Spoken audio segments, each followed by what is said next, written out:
I Booze Hell by Little Johnny Cartilage by Johnny Mears.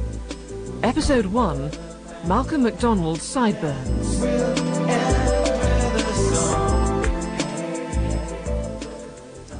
Yeah, and another thing.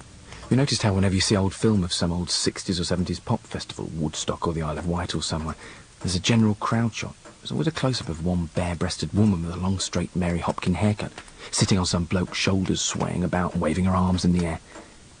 Have you noticed how it's always the same woman? Why my mother chose that particular method of humiliating me, I'll never know. Why couldn't she just complain loudly in shops like mothers are supposed to? Sorry, what was the question again? I just asked you what your name was. Oh, sorry, it's Cartilage.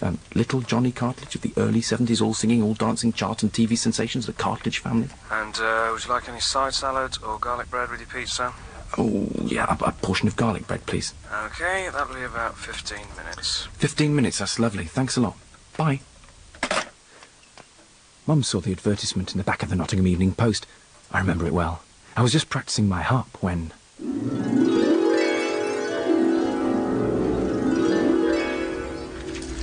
Wanted, little fat kid for manufactured TV family. Johnny, get your suitcase packed. But, Mum, I'm as skinny as a rake. Just do as you're told. And when you've done that, you can eat this enormous cream cake. But, Mum... Don't you mum me. I'll mum you in a minute. Sorry.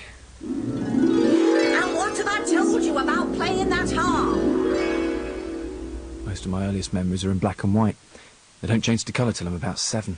Looking back now, my childhood was just like a Peter Greenaway film. Made no sense whatsoever, but it was beautifully shot.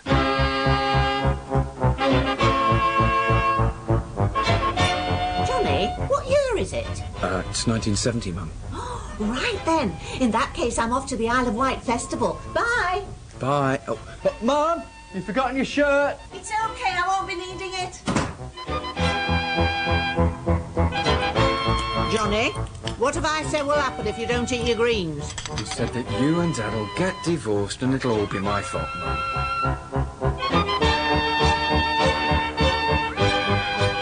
Right, well, here we are, about to play football then. Bagsy me being George Best. Bagsy me be Rodney Marsh. Bagsy me being Frank Wignall. Frank Wignall. Of course, after the 71 Cup final, everyone was Bagsying being Charlie George, and in playgrounds up and down the country, kids were scoring goals, then lying down on the ground, arms outstretched, waiting for their teammates to pick them up, just like Charlie did. Did it once myself. Scored a screaming goal from the edge of the box, lay down, arms outstretched, waited. Yeah, 3 bloody hours I waited. Eventually I got up and saw that everyone else had gone home. I still like to think it was some kind of elaborate practical joke. I'd already been christened Little Johnny by my classmates on account of the fact that I was little. Kids are nothing if not literal when it comes to nicknames. Any kid with red hair was automatically known as Red Hairy. Any tall kid was known as Tawley, whilst any kid who was clever and who wore glasses was known as Trevor Jenkins. All right, Johnny.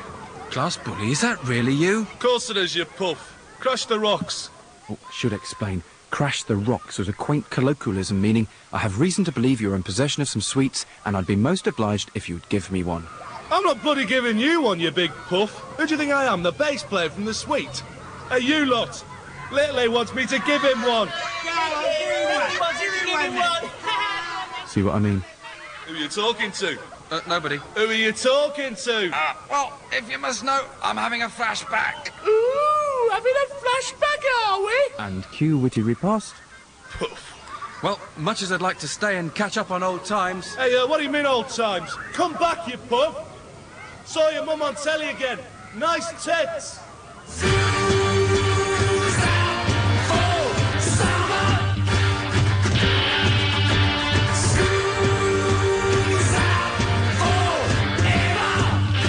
School's Out by Alice Cooper, the first choice of my castaway this week, Little Johnny Cartilage. So, Johnny, it's 1972, and your mother reads the advertisement and sees this as the ideal opportunity to get rid of you once and for all to concentrate on her own show business career. That's right, Sue. So what happened? Well, Mum put me on a crash diet of cream cakes and lard, and in no time at all was wheeling me down to Norwich, which is where the auditions were being held. Oh, this must be the place. I thought we'd never get here. Mum, is Nebworth really on the way from Nottingham to Norwich? Look, I've already told you. Mick and the boys were depending on me. Now shut up and eat this cream cake. Oh, but...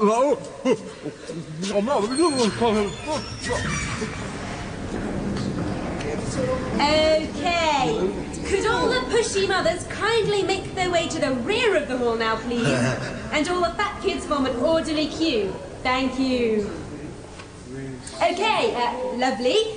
Now, I'm going to hand you over to the producer of the show, Mr. Anglia himself, live from Norwich, Chris Mendoza! Right. You all know what you're here for? Fame. Right. And you all know how long you want to live? We want to live forever. You want fame? You've got to work for it. Nothing comes easy in this life. You get out of it what you put in. There's no such thing as a free lunch. Time and tide wait for no man. People in glass houses shouldn't throw stones. There's nights a queerest folk. Red sky at night, shepherd's delight. Takes one to know one. No, I'm sorry, I've lost it completely. Any questions? Yes, you, madam, the one without your shirt on. What's the dosh? £18 a week, and that was a lot of money in those days. No more questions? Right. Can we have the first fat kid, please? What are you going to do for us, Sonny? Play this harp. Go on, then.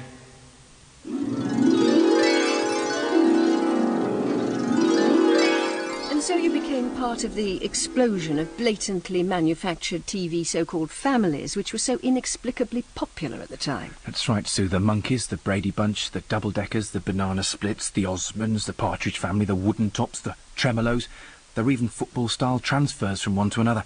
Donny Osmond went to the Banana Splits for an estimated £100,000. David Cassidy joined the Double-Deckers on a month's loan. Every major TV network wanted to get in on the act, and Anglia Television were no exception, hence the Cartilage family.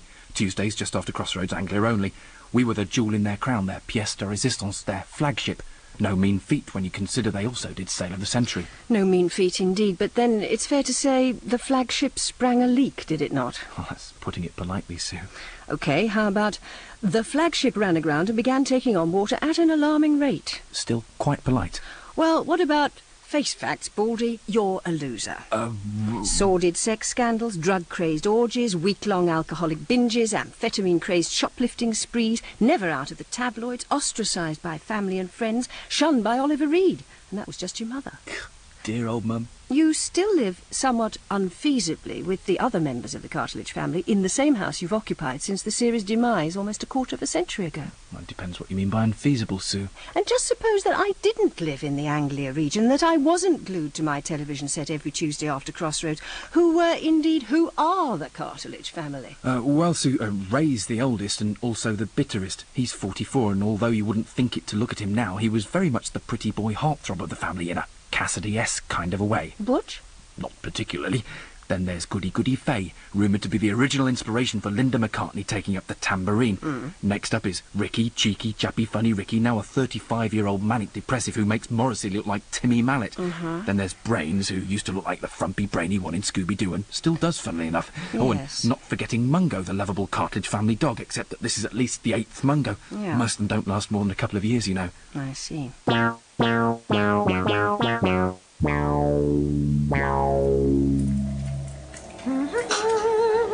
Workhorse. 2 words, 5 and 7. Obscure Nottingham Forest footballer with black hair from the mid to late 60s. Frank Wicknell. Thanks. Morning, Ray. Lovely morning, isn't it? Have a good night. Did you sleep well? Tea or coffee? How would you like your eggs? What is this? Multiple choice? Ray, you always did have your very own brand of zany humour. Come on, what'll it be? It'll be a mug of tea and a fag, same as always. Oh, Ray, do you really have to smoke at the breakfast table? Yes. You should really have a hearty breakfast followed by a bracing stroll, you know. Bloody hell, it's like living with one of the famous 5 here sometimes. And you can shut up and all. Oh, dear, now. Come to Vazy Wazy for big cuddles. Oh, all right, then. But I tell you, either the dog goes or I do. Is that a threat? Yeah. On your bike, Fido. Right. Now, has anyone seen little Johnny this morning? He's still living in his own fantasy world. Well, in that case, I'll just pop his breakfast under the grill and he can have it when he gets back.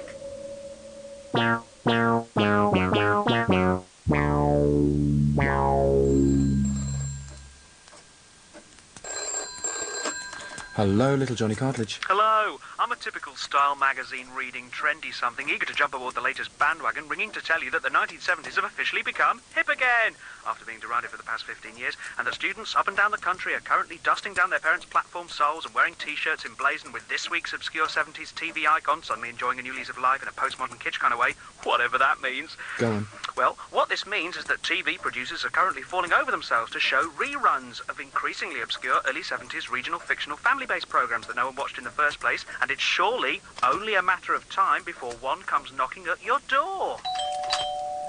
I'll have to go now. There's someone at the door. Thanks for calling. Bye.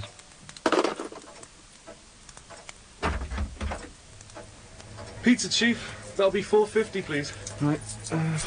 There you go. Keep the change. Thanks a lot. All the best, Chief. You must admit, that would have been just a bit too much of a coincidence. I wonder.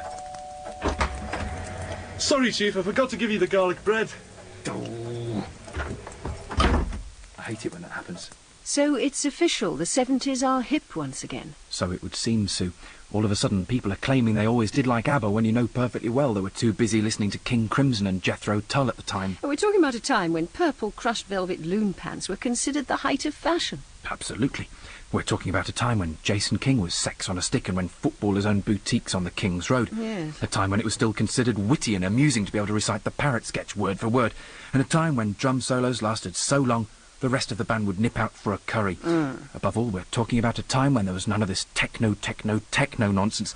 No Spotty Herbert stood behind one of these newfangled synthesizers with some screechy woman endlessly repeating the same damn thing over and over again. At least with Slade you could hear the words and there was a decent tune. I remember the days... Shall we have your last piece of music? I'd like to sing a song called When You Could Hear the Words. Little Johnny Cartilage, thank you very much. Thank you, Sue. I remember the days when people wore flares without the sense of irony. I remember way back when Michael Jackson was black and he and his brother sang ABC. You and me. No nostalgia ain't what it used to be. Used to be. I know I'm turning into my dad. Into my dad too bad. I never ever thought I'd say the things were better back in the olden days when you could hear the words. Chirpy, chirpy, cheep, cheep. There was a proper tune. Chirpy, chirpy, cheep, cheep. When you could hear the words. Chirpy, chirpy, cheep, cheep. There was a decent beat. Ah, those were the days, my friends, we thought they'd never end. When there were proper songs with proper tunes and proper words. Words you could relate to like Metal Guru, Is It You? I really love my Cuckoo. My Booze Hell by Little Johnny Cartilage was written by and starred Johnny Mears, with Ben Miller, Peter Serafinowicz, Jeff McGiven, Rosemary Martin and Deborah Berlin, and with a special appearance by Sue Lawley. Musical arrangements were by Spencer Cousins, and the producer was Gareth Edwards. My gang, Shangalang. Girl, I'm just a cheapster for your love. Does anyone know the way? There's got to be a way.